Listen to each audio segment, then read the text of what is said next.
বাবু মা জা ফি মিলাদিন নবী সাল্লাল্লাহু আলাইহি সাল্লাম, নবীর মিলাদ শরীফ নিয়ে একটা চ্যাপ্টার আলাদা ইমাম তিরমিজি ওনার কিতাবে লিখেছেন। সেই ইমাম তিরমিজি রাসূলের পাকের হাদিস শরীফ, তিরমিজি শরীফের সহিহ সনদে, বিশুদ্ধ সনদে হাদিসটা লিখেছেন। সাহাবায়ে কেরাম জানতেছেন, ইয়া রাসূলুল্লাহ মাতা ওয়াজাবাত লাকা নবুয়া, আপনার নবুয়তি কবে থেকে শুরু হয়েছে? ক্বালা রাসূলুল্লাহ সাল্লাল্লাহু আলাইহি ওয়াসাল্লাম কুনতু নাবিয়্যা ওয়া আদামু বাইনার রূহে ওয়াল জাসাদ। আমার নবীজি বললেন, এরে আমার সাহাবীরা, তোমরা জানতে চেয়েছো আমি কবে থেকে নবী হয়েছি। আদম আলাইহিস সালামের দেহ যখন আলাদা, রূহু যখন আলাদা, দেহ সৃষ্টি করে এখনো রূহু দেওয়া হয় নাই, তখনও আমি মুহাম্মদ নবী হিসাবে ছিলাম। আরো জোরে বলবেন না সুবহানাল্লাহ? এটা বিশুদ্ধ হাদিস, সহিহ হাদিস। সুবহানাল্লাহ বলেন। তো আদম আলাইহিস সালাম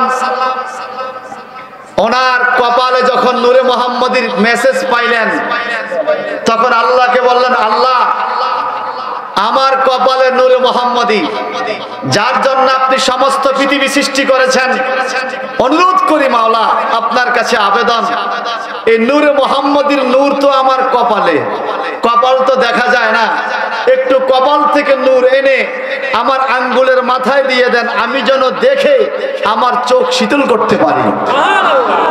আপনারা আমার নবীজিকে দেখার ইচ্ছা আছে কিনা? আওয়াজ দেওয়ান আছে কিনা?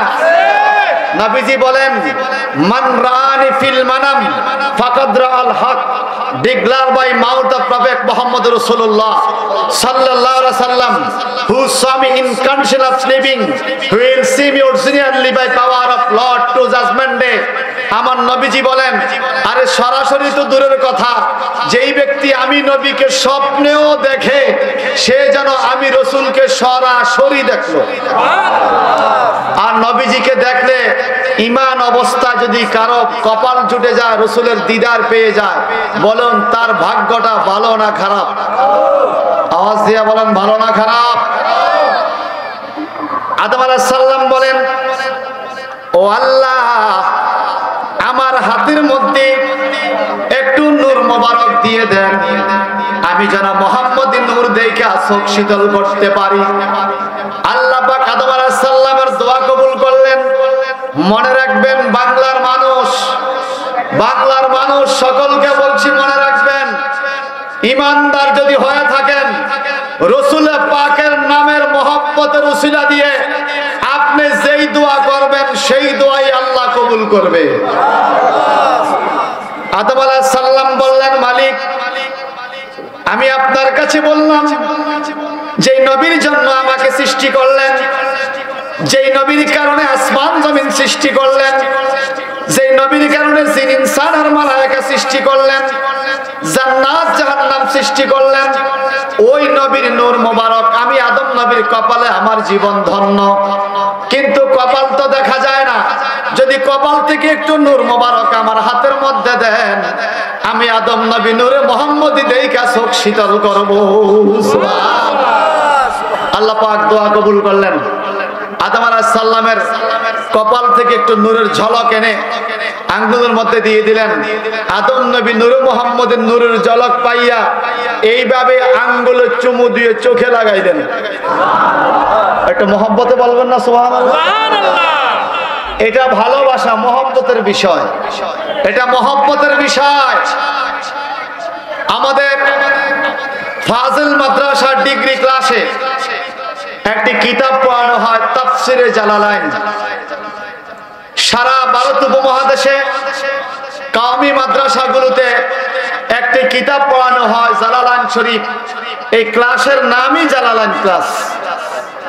ওই তাফসিরে জালালাইন শরীফের হাসিয়ার মধ্যে পাওয়া যায়, আল্লাহর হাবিব বলেন, আমি মুহাম্মদের নাম মোবারক শোনার কারণে যদি কোনো মানুষ কুররাতু বিকা আইনি ইয়া রাসূলুল্লাহ এই দোয়াটা পড়ে আঙ্গুলের মধ্যে চুমু খাইয়া চোখে লাগায় রে, আমি নবী ওই ব্যক্তিটাকে কাল কিয়ামতের ময়দানে নিজ হাতে জান্নাতীদের কাতারে দাঁড় করাইয়া দিব।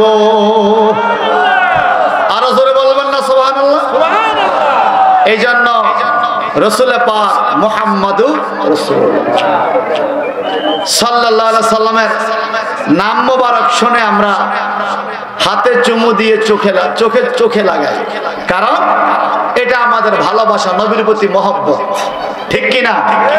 যদি কেউ না করে এটা ওনার বিষয়, এটা নিয়ে জোরাজুরি করা যাবে না, এটা মুস্তাহাব কাজ, সুন্নত কাজ, কিন্তু আমরা করি, আমরা করতে থাকবো। আল্লাহর রাস্তায় আমাদের সুন্নত কাজে কেউ বাধা দিয়েন না, কথা বলেন ঠিক কিনা?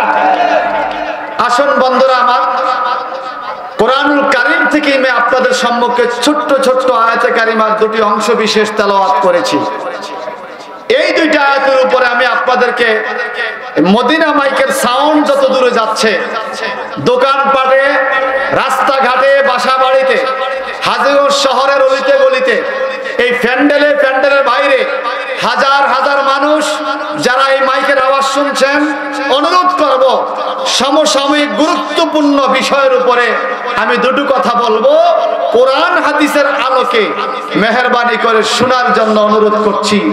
আল্লাহ পাক কোরআন শরীফে বলেন, বিসমিল্লাহির রহমানির রহিম, ওয়াল্লাহু লা ইউহিব্বুল ফাসাদ, আল্লাহ পাক বিশৃঙ্খলাকে পছন্দ করে না। আপনারা কি আমার কথা বুঝতে পারছেন? ওয়াল্লাহু লা ইউহিব্বুল ফাসাদ, আল্লাহ পাক ফাসাদ সৃষ্টি করা, বিশৃঙ্খলাকে আল্লাহ পাক পছন্দ করে। সেই বিশৃঙ্খলা ঘরে হোক, ঘরের বাইরে হোক, সংসারে হোক, সংসারের বাইরে হোক, হাটে হোক, বাজারে হোক, মাদ্রাসায় হোক, মসজিদে হোক, মন্দিরে হোক, গির্জায় হোক, যে কোনো বিশৃঙ্খলা, ফাসাদ সৃষ্টি করা আল্লাহ পাক এটা পছন্দ করে না। এটা কি আমার কথা না আল্লাহর কথা? সবাই বলেন, আমার কথা না আল্লাহর কথা? আমরা কি আল্লাহকে মানি? সবাই বলেন, মানি। যদি কেউ বিশৃঙ্খলা করে, ফিতনা সৃষ্টি করে, আমার আল্লাহ কোরআন শরীফে বলেছেন, সূরা বাকারার 191 নম্বর আয়াতের অংশ বিশেষ, আল্লাহ পাক বলেন, ওয়াল ফিতনাতু আশাদ্দু মিনাল কাতলে, একজন মানুষকে কতল করে ফেললে যেরকম পাপ, সমাজের মধ্যে ফিতনা সৃষ্টি করা, বিশৃঙ্খলা সৃষ্টি করা, গোলযোগ সৃষ্টি করা, ঝামেলা লাগাইয়া দেওয়া, বেজাল লাগাইয়া দেওয়া, ঝগড়া সৃষ্টি করে দেওয়া, এটা কতলের চাইতেও আরো বড় পাপ। এই কথা কার? এই কথা বলতেছে কে? আল্লাহ। আপনাদেরকে আমি অনুরোধ করছি, এই দুইটা আয়াতের ব্যাখ্যা বিশ্লেষণ আমি ক্ষুদ্র আকারে করতে চাচ্ছি, আপনাদের কষ্ট হবে। আসুন প্রথমত কোরআন বিল কোরআন, কোরআনুল কারীমের একটা আয়াতের তাফসীর আল্লাহ পাক আরেকটা আয়াতে করে। সত্য করে বলেন, আমরা কি কেউ ফাসাদ সৃষ্টি করি? ফাসাদ হোক পৃথিবীতে, এটা আমরা চাই? বলেন চাই? আল্লাহ পাক কোরআনে বলেন, এই ফাসাদ সৃষ্টি করতে যায়া, ওয়ামাই ইয়াকতুল মুমিনা মুতাআম্মিদা ফাজাজাউহু জাহান্নামা, যদি কোন মানুষ স্বেচ্ছায়, বিনা দোষে, বিনা কারণে, ওয়ামাই ইয়াকতুল মুমিনা, কোন মুমিনকে হত্যা করে, কতল করে, ফাজাজাউহু জাহান্নাম, পৃথিবীর কোন আদালতে যদি হত্যাকারীর বিচার নাও হয়, আল্লাহ পাক বলেন যে মানুষ হত্যা করে তার পুরস্কার হলো জাহান্নাম। তার শাস্তি কোথায়? বলেন, এই বিষয়টা আমাদের দরকার আছে না নাই? আপনাদের মনে কষ্ট হচ্ছে বেশি? এই বিষয়টা আমাদের দরকার আছে না নাই? আল্লাহ পাক বলেন, যারা মানুষ হত্যা করে তাদের জায়গা জাহান্নাম। যদি প্রশ্ন করেন, মালিক মানুষকে হত্যা করে জাহান্নামে যাবে, কতদিন থাকবে জাহান্নামে? আমার আল্লাহ বলেন, খালিদান ফিহা, চিরস্থায়ী জাহান্নামী হয়ে যাবে কোন মানুষ যদি মানুষকে হত্যা করে, ঠিক কিনা বলেন? শুধু তাই নয়, ওয়াগাদিবাল্লাহু আলাইহি, যেই ব্যক্তি মানুষ হত্যা করে আল্লাহ পাকের গজব তার উপরে পড়ে। এই কথা কার? এটা হাদিস না বাজার, এটা কোরআন শরীফ। এটা কি? ওয়াগাদিবাল্লাহু আলাইহি, যেই ব্যক্তি মানুষ হত্যা করে আল্লাহ পাকের গজব তার উপরে, ওয়া লানাহু, আল্লাহ পাকের অভিশাপ লানত তার উপরে। আল্লাহ পাক বলেন ওয়া আদ্দা লাহু আযাবান আযীমা, আল্লাহ পাক তাদের জন্য মহা শাস্তি, কঠিন শাস্তি তৈয়ার করে রেখেছে। মানুষ হত্যার বিচার আল্লাহ পাক কঠিন কিয়ামতে কঠিন ভাবে করবে। কথা বলেন ঠিক কিনা? আপনারা কি আমার ভাষা বুঝেন? আপনারা কি রাগ করতেছেন? কেউ রাগ করলো কোরআনের কথা, কোরআনের বাণী আমরা মানতেই হবে। কথা বলেন ঠিক কিনা? বলুন, মানুষ হত্যা করা কি ভালো কাজ না খারাপ কাজ? যারা মানুষ হত্যা করে তাদের জায়গা কি জান্নাত না জাহান্নাম? যারা মানুষ মারে তাদের উপরে আল্লাহ খুশি নাকি রাগ? যারা মানুষ হত্যা করে এদের কি শাস্তি আছে না নাই? এই মানুষটা মুমিন হোক আর কাফের হোক, মানুষ তৈরি করছে আল্লাহ। কে? তোমাকে আল্লাহ পাক অধিকার দেয় নাই মানুষ হত্যা করার। আমার আল্লাহ বলেন ওয়া আদ্দা লাহু আযাবান আযীমা, যারা মানুষ হত্যা করে আল্লাহ পাক এদের জন্য কঠিন জাহান্নাম তৈরি করে রাখছে, মহা শাস্তি রেডি করে রাখছে। আল্লাহর আদালত থেকে ছুটার কোনো শক্তি কারো, এই পৃথিবীর আদালত থেকে আপনি ছুটতে পারবেন বিভিন্ন অজুহাতে। আল্লাহর ধরা, আল্লাহ পাক ইরশাদ করেন ইন্না বাতশা রাব্বিকা লাশাদীদ, হাবিব আমার নিশ্চয়ই আপনার প্রতিপালকের ধরা অতি শক্ত ধরা, মজবুত ধরা। আল্লাহ যখন ধরে তখন চতুর্দিক থেকে তার উপরে, চতুর্দিক থেকে আযাব শুরু হয়ে যায়। দুনিয়া তো বেজ্জতি, কবরেও। কথা বলেন ঠিক কিনা?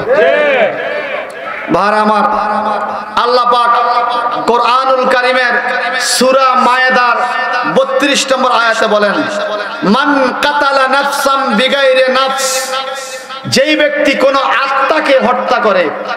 এখানে বলছে নফস, এর আগের আয়াতে আমি বলছি মুমিনা, কোন মুমিনকে যদি হত্যা করে।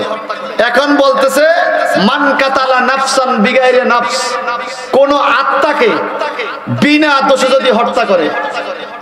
আপনি বিনা কারণে একটা কুকুরও মারতে পারবেন না, বিনা কারণে একটা পাখি মারতে পারবেন না, বিনা কারণে একটা পিঁপড়াকেও মারতে পারবেন না।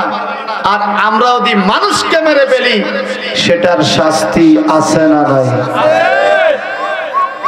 আমার আল্লাহ পাক বলেন মান কাতালা নাফসান বিগাইরে নাফস, যেই ব্যক্তি বিনা কারণে কোন মানুষকে হত্যা করবে, সে মুমিন হোক আর কাফের হোক, আও ফাসাদি ফিল আরদ, অথবা পৃথিবীতে ফাসাদ সৃষ্টি করবে, মারামারি সৃষ্টি করবে, দোকানপাট হাট বাজারে বিশৃঙ্খলা সৃষ্টি করবে।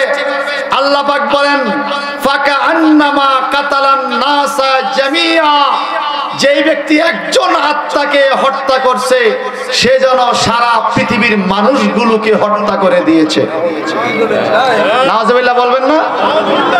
কারণ কি জানেন? আল্লাহর হাবিব বলেন সারা পৃথিবীর মুসলমান একটা দেহের মতো, একটা শরীরের মতো। তোমার চোখে ব্যথা হলে যেরকম সারা পৃথিবীর পুরা শরীরটা তোমার ব্যথা হয়ে যায় চোখের ব্যথার কারণে, হাতের আঙ্গুল কাটা গেলে পুরা দেহ তোমার ব্যথা হয়ে যায়। একজন মুসলমানের যদি কষ্ট হয় সারা পৃথিবীর মুসলমান বুঝতে হবে এটা তার দেহ। কথা বলেন ঠিক কিনা? আল্লাহ পাক বলেন ওয়াসসারিকু ওয়াসসারিকাতু ফাকতুহু আইদিয়াহুমা জাযাআ, যারা চুরি করে, যারা চোরকে প্রশ্রয় দেয়, যারা ডাকাতি করে, যারা ডাকাতকে প্রশ্রয় দেয়, জবান খুলে কথা বলতে হবে। বাংলাদেশে চুরি আসেনি? নাই মনে হয়। ওই ওই ওই কথা না কইলে খোদা পোবা করে ফেলাইব কই দিলাম। বাংলাদেশে চুরি আসেনি? চোর আসেনি? ডাকাত আসেনি? বলেন বলেন। চান্দাবাজি আসেনি? ধোঁকাবাজি আসেনি? টাকা পর্যন্ত চুরি করে, মসজিদের ওযু করার কল পর্যন্ত 50 টাকা দাম, হেডও ভাঙে লয়ে যায়। এরকম চোর আছে কিনা? আমার আল্লাহ বলেন চুরির শাস্তি হলো ফাকতুহু আইদিয়াহুমা, তার হাত কেটে ফেলো, এটা চুরির শাস্তি। যদি বাংলাদেশে ইসলামী আন্দোলনের কোন ব্যক্তি যদি বিচারের জায়গায় বসতে পারত, 2-4টা বিচার যদি কোরআনী আইন অনুযায়ী হইতো, এদেশের মানুষ দরজা খুলে ঘুমাইতে পারত, দোকানের শাটার বন্ধ না করে বাড়িতে যাইতে পারত, একটা চুরিও হইতো না। ঠিক কিনা বলেন? শুধুমাত্র ইসলামী আইন ব্যবস্থা না থাকার কারণে আপনি তালা দিয়াও আপনার সম্পদ রাখতে পারতেছেন না। কথা বলেন ঠিক কিনা বলেন? আমার আল্লাহ বলেন কোরআনুল কারিমে, যারা এই অন্যায়গুলো করে জাযাআম বিমা কাসাবা, তারা অন্যায় করার কারণে যে উপার্জন গুনাহ পাপ করে, এটার শাস্তি আল্লাহর কাছে আছে। আছে কিনা? আছে। যারা বলেন আছে কিনা?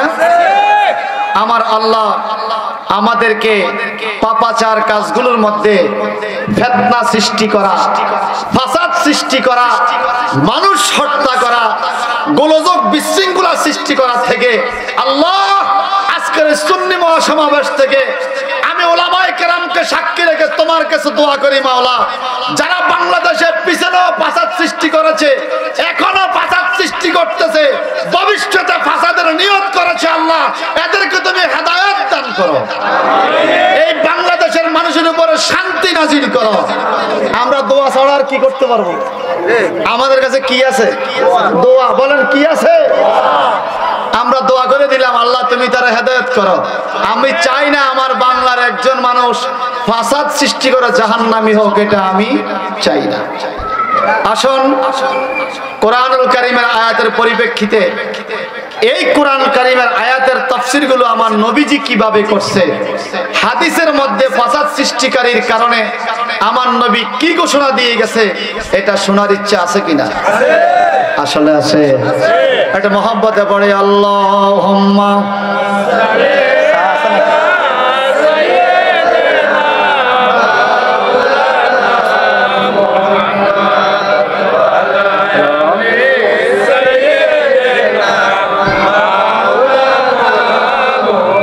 मोहब्बत अल्लाहुम्मा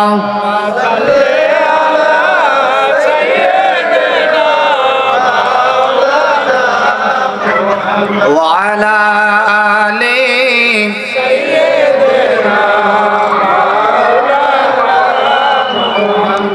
আপনারা মাঝে মাঝে আমার গজল শোনেন, আজকে 2-3 জন মিডিয়া বলতেছে সংসার সংসার করেন, কিসের সংসার? এখন সংসারও শান্তি নাই, রাস্তাও শান্তি নাই। কথা কোন ঠিক কিনা? সংসার সংসার বলে কইব, কেমনে কইব সংসার? বলেন আম্মু, কি সংসারে শান্তি আছে? বাংলাদেশ যদি সকল বাঙালিদের একটা সংসার হয়, আমরা কি শান্তিতে আছি? এরপর একটু বলতে কইছে একটা কলি, সংসার সংসার কইয়া ববে গো, করলাম না বন্দিগি, কিভাবে কাটা আইব মনরে, কবরের জিন্দিগি রে, ওরে জীবন গুনায় গুনায় গেল রে, বলেন ওরে জীবন গুনায় গুনায় গেল, ওরে বাড়ির পাশে পুকুর পাড়ে রে, বানবো বাসর ঘর,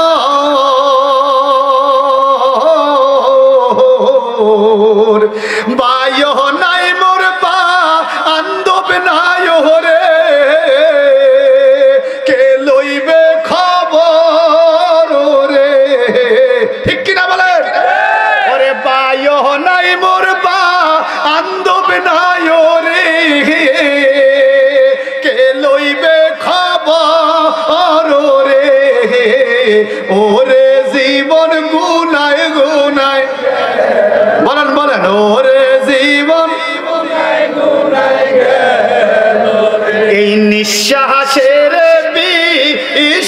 কইরা গো বানলাম বাড়ি গো, ঠিক কিনা? হাজীগঞ্জ বাজারে 1 শতক জায়গার দাম 2 কোটি টাকাও আছে। নাই নাই নাই, আপনাদের মকিমাবাদ এলাকায় 1 শতক জায়গার দাম 50,000, 1 লাখ, 50 লাখ, 60 লাখ নাই? এত কষ্ট করে জায়গা কিনে 10 তলা 12 তলা বিল্ডিং উড়ায়, বিল্ডিং কি কবরে যাবে? ওরে নিঃশ্বাসের বিশ্বাস কইরা গো বানলাম বাড়ি গো,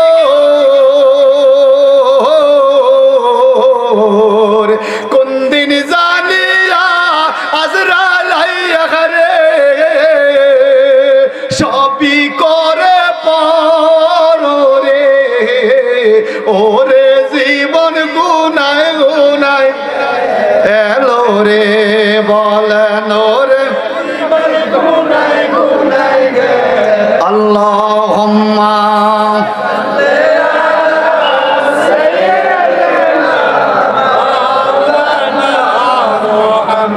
জোরে জোরে ওয়ালা আলি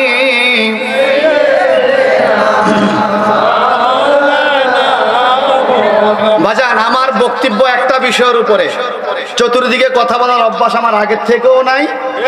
যেই বিষয় ধরি এটা নিয়ে আমি যা পারি বলবো, না পারলে বলবো আমি পারি না। আমি পারি না বললে কি আমার দোষ হবে নাকি? তারপরেও উল্টা পাল্টা কথা কইয়া في شان حبيبه ومحبوبه مخبرا وآمرا إن الله وملائكته يصلون على النبي يا أيها الذين آمنوا صلوا عليه وسلموا تسليما اللهم صل على سيدنا وعلى آل سيدنا اللهم صل على سيدنا مولانا محمد وعلى آله মাওলানা। কি বন্ধুরা, দুরূদ শরীফ পড়তে খারাপ লাগে? আপনারা কি আমার কথা বুঝতে পাচ্ছেন? আল্লাহ পাকের জিকির করলে আল্লাহ খুশি না বেজার? আপনি হাঁটতে বসতে, দোকানপাটে, গাড়িতে, রাস্তায়, ঘুমাইতে যাইতে, ঘুমের থেকে উঠতে, সদা সর্বদা আল্লাহর জিকির করলে আল্লাহ খুশি না বেজার? আপনারা কি জানেন আল্লাহ পাকের জিকির করলে আল্লাহ পাক যত খুশি হয়, আল্লাহ পাক যখন দেখে তার কোনো বান্দা তার হাবিবের প্রতি মহব্বতে দুরূদ শরীফ পড়ে, আল্লাহর জিকির করলে আল্লাহ যত খুশি হয়, বন্ধুর দুরূদ শরীফের কারণে ওই বান্দার প্রতি আল্লাহ পাক আরো বেশি খুশি হয়ে যায়। তো মহব্বতে বলবেন না সুবহানাল্লাহ?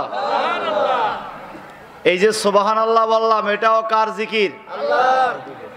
বুখারী শরীফের সর্বশেষ হাদিস, কালিমাতানে হাবিবাতানে ইলার রহমান।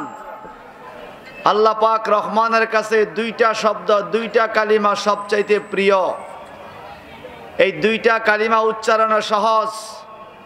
সকিলাতানে ফিল মিজান, মিজানের দাড়ি পাল্লা ভারী হয়ে যায় এই দুইটা কালিমা পড়লে।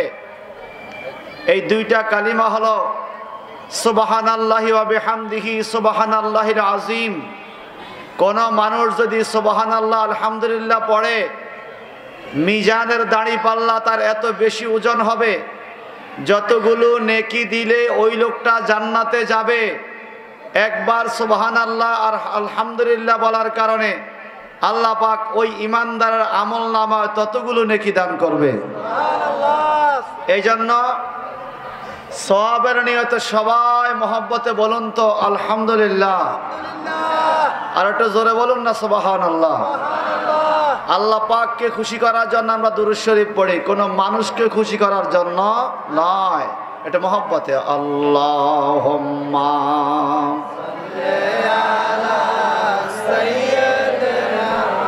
মাওলানা মুহাম্মাদ ওয়া আলা আলি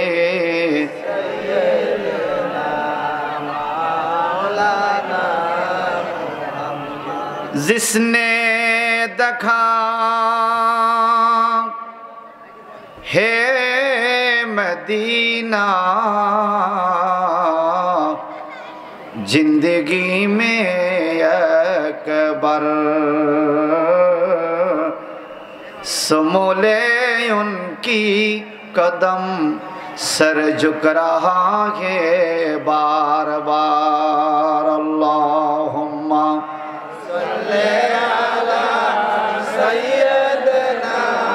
मौलाना मुहम्मद व अला आले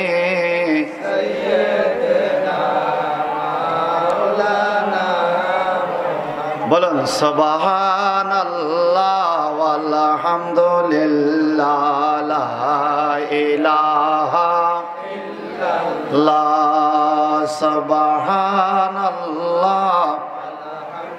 जोरे जोरे কোন দিন জানি মরে যাই মরার তারিখ জানা নাই। কোন দিন জানি মরে যাই মরার তারিখ জানা নাই। মরণ কালে যেন নবী পাই মরণ কালে নবী পাই একটু রহম কর মাবুদ মাওলা সুবহানাল্লাহ আলহামদুলিল্লাহ লা ইলাহা ইল্লাল্লাহ সুবহানাল্লাহ আলহামদুলিল্লাহ লা ইলাহা ইল্লাল্লাহ। আমার মতো অপরাধী মিজানেতে তুলো যদি আমার মতো অপরাধী মিজানেতে তুলো যদি আমার নবী সারা নাই রে গতি আমার নবী নাই রে গতি একটু রহম কর মাবুদ মাওলা সুবহানাল্লাহ আলহামদুলিল্লাহ লা ইলাহা ইল্লাল্লাহ সুবহানাল্লাহ। কিসে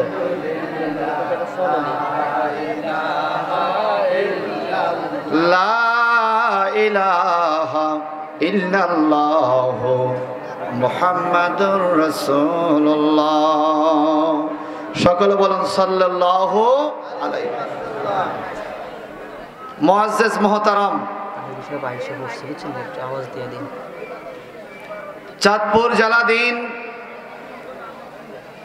ঐতিহ্যবাহী হাজীগঞ্জ পৌরসভায় হাজীগঞ্জ আমিন মেমোরিয়াল উচ্চ বিদ্যালয় মাঠে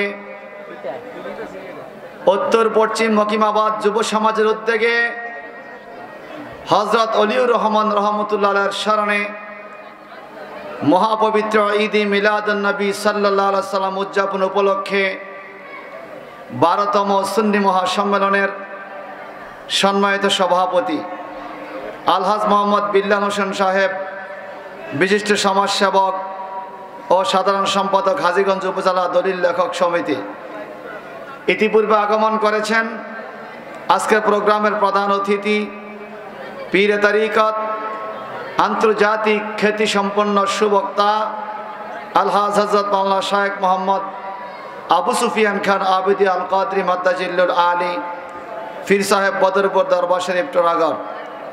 এইমাত্র খবর পেয়েছি আমাদের মাহফিলে আগমন করেছেন, মাহফিল কর্তৃপক্ষের ঘরে চলে এসেছেন আজকের মাহফিলের প্রধান বক্তা, সারা বাংলার আলোড়ন সৃষ্টিকারী সুবক্তা, সুমধুর কণ্ঠ অধিকারী হযরতুল আল্লামা পীর মুফতি গিয়াসউদ্দিন তাহিরি মাদ্দাজিল্লুল আলী ফির সাহেব ফয়েজিয়া দরবার শরীফ বিবাড়িয়া। ইতিপূর্বে আলোচনা করেছেন মুড়াগা কেন্দ্রীয় জামে মসজিদের খতিব আলহাজ হযরত মাওলানা হাফেজ মোহাম্মদ তোহা সাহেব, হযরত মাওলানা মোহাম্মদ মাহবুবুর রহমান আল কাদরি এবং মোহাম্মদ শহীদুল ইসলাম, সদস্য সচিব ইসলামিক যুব ফ্রন্ট বাংলাদেশ হাজীগঞ্জ উপজেলা। ওনাদের উপস্থাপনায় মাহফিলে আগত অন্যান্য ওলামায়ে কেরাম, সুশিক্ষিত ভদ্র সমাজ, সুধীজন, মঞ্চ অভিষ্ট আল্লাহ প্রেমী, কোরআন প্রেমী আমার বন্ধুগণ, এই মকিমাবাদ মাইকের আওয়াজ যত দূরে যাচ্ছে, পর্দার অন্তরালে আমার মা ও বোনেরা, স্কুল কলেজ ইউনিভার্সিটির শিক্ষার্থী বন্ধুরা, প্রত্যেকের নিকট আমি গুনাহগারের সালাম পেশ করছি। আসসালামু আলাইকুম ওয়া রাহমাতুল্লাহি ওয়া বারাকাতুহু। মহান আল্লাহ পাক রব্বুল ইজ্জতের দরবারে অসংখ্য অগণিত শুকরিয়া আদায় করি, যিনি আমাদেরকে আজকে নাতিশীতোষ্ণ আবহাওয়ায়, গতকালকে ছিল প্রচণ্ড গরম, আজকে সুন্দর পরিবেশে, গরমও নয় শীতও নয়, এমন একটি পরিবেশে আমরা ইসলামী জলসা ঈদ মিলাদুন নবীর মাহফিলে আসার তৌফিকটুকুন আল্লাহ পাক আমাদেরকে দান করেছেন। তার শুকরিয়া তান একটি জবানও বন্ধ রাখব না, সকলে পড়ি আলহামদুলিল্লাহ। আর একটু জোরে বলুন আলহামদুলিল্লাহ। অসংখ্য অগণিত দুরূদ শরীফ ও সালাতু সালাম পেশ করছি আকা ও মাওলা তাজদারে মদিনা, দুঃখের দুঃখী, ব্যথার ব্যথী, উম্মতের দরদি, দুকুলের সাথী, নূরে মুজাসসাম হুজুরে আকরাম সৈয়দুল আলম শামসুদ্দোহা বদরুদ্দুজা নূরুল হুদা সাহেবুল কোরআন সাহেবুল মেরাজ সাহেবুল ওয়াসিলা মফতাহুল জান্নাহ সাহেবুল কাউসার সাহেবুল উম্মত নবিউল্লাহ নূরুল্লাহ হুজ্জাতুল্লাহ দলিলুল্লাহ রসুলুল্লাহ হাবিবুল্লাহ শাফিউল মুজনবিন রহমাতুল লিল আলামিন সৈয়দুল মুরসালিন ইমামুল আম্বিয়া ওয়াল মুরসালিন জাদ্দুল হাসান ওয়াল হুসাইন শাফিউল মুজনবিন সাহেবে কাবা কাউসাইন মাহবুবে রব্বুল মাশরিকাইন ইমামুল কিবলাতাইন রসুলুস সাকালাইন হাবিবুল মাশরিকাইন ওয়াল মাগরিবাইন নবী দু জাহান মুহাম্মদুর রাসূলুল্লাহ সাল্লাল্লাহু আলাইহি ওয়াসাল্লামের কদম পাকে, যেই নবীর উম্মত করে আল্লাহ পাক আমাদের জীবনকে ধন্য করেছেন, আমরা একটু জবান খুলে বলবো আখির নবীর উম্মত হতে পেরে আমি খুশি। আপনারা কেমন খুশি? বলেন বলেন বলেন। আখির নবীর উম্মত হতে পারে আমরা খুশি কিনা? খুশি। আওয়াজ দিয়া বলেন খুশি। যেই নবী পৃথিবীতে আগমন করার কারণে একটা উশৃঙ্খল জাতি সুশৃঙ্খল হয়েছে, বর্বরতায় পরিপূর্ণ আইএমএ জাহিলিয়া নামক যুগে ইসলাম নামক সুশীতল ছায়াওয়ালা এই নূরের বাতি প্রজ্বলিত হয়েছে। যেই নবী আগমনের কারণে কাবা ঘরের মূর্তিগুলো ভেঙে পড়েছে, যেই নবী আগমনের কারণে সমগ্র পৃথিবীতে শান্তির ছায়া, শান্তির সুমহান বাতাস প্রবাহিত হয়েছে, যেই নবী আগমনের কারণে বাঘ এবং হরিণ একই ঘাটে পানি খেয়েছে, যেই নবী আগমনের কারণে জিনা, ব্যভিচার, অন্যায় অপরাধ, হানাহানি, মারামারি, কাটাকাটি, চুরি, ডাকাতি, জুয়া, সুদ, ঘুষের মতো অপরাধগুলো পৃথিবী থেকে আরো 1450 বছর আগে বিদায় নিয়েছে। যেই নবী আগমন হওয়ার কারণে সারা পৃথিবীর প্রত্যেকটা ভূমি পবিত্র জায়গাগুলো আল্লাহ পাক উম্মতে মুহাম্মদীর জন্য নামাজের জায়গা মসজিদ করে দিয়েছেন। যেই নবী আগমনের কারণে